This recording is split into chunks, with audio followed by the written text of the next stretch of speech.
അങ്ങനെ എല്ലാത്തിന്റെയും അവസാനം തന്റെ പ്രണയം ജാസ്മിനോട് തുറന്നു പറഞ്ഞിരിക്കുകയാണ് ഗബ്രി.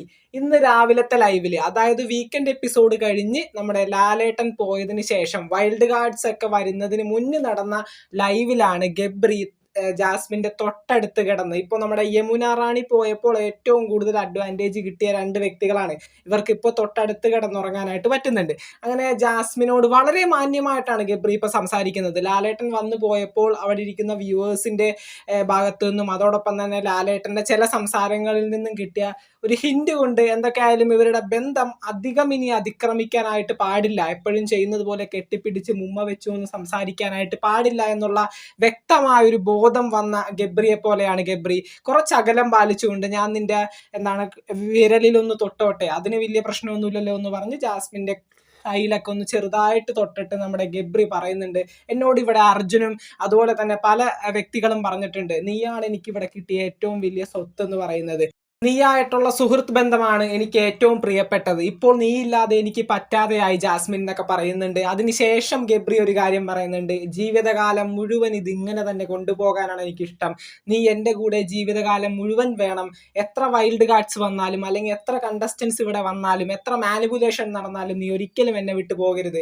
അപ്പൊ ജാസ്മിൻ തിരിച്ചു പറയുന്നുണ്ട്, ഒരിക്കലും അങ്ങനെ ഉണ്ടാവില്ല, ആരെന്തൊക്കെ പറഞ്ഞാലും ഞാൻ നിന്നെ വിട്ടു പോകില്ല. ജീവിതകാലം മുഴുവനും ഈ ഒരു ബന്ധം ഇതുപോലെ തന്നെ കൂടെ കൊണ്ടുപോകും എന്ന് ജാസ്മിൻ പറഞ്ഞപ്പോൾ ഗബ്രി പറയുന്നുണ്ട്, ഐ ലവ് യു. അപ്പൊ തന്നെ ജാസ്മിൻ പറയുന്നുണ്ട്, I love you to.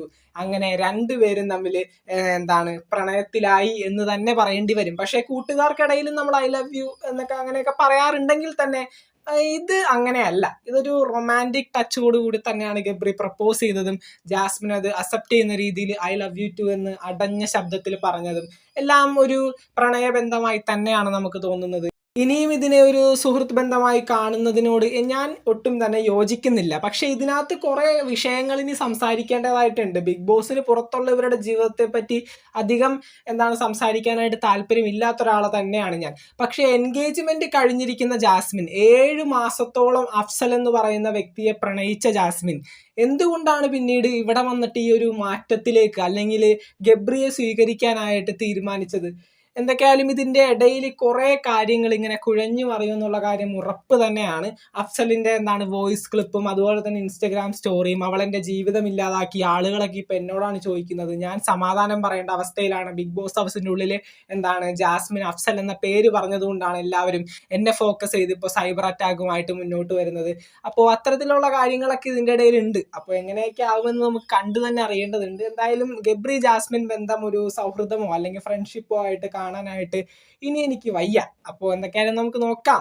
Big boss Malayalam season 6 പുതുപുത്തൻ വിശേഷങ്ങൾക്കായിട്ട് ചാനൽ ഇതുവരെ സബ്സ്ക്രൈബ് ചെയ്യാത്തവർ തീർച്ചയായിട്ടും സബ്സ്ക്രൈബ് ചെയ്ത് സപ്പോർട്ട് ചെയ്യുക. വീഡിയോ ലൈക്ക് ചെയ്ത് കാണുന്നവർ ഒന്ന് ലൈക്കും കൂടി ചെയ്തേക്കാം. നമുക്ക് മറ്റൊരു വീഡിയോ കാണാം. താങ്ക്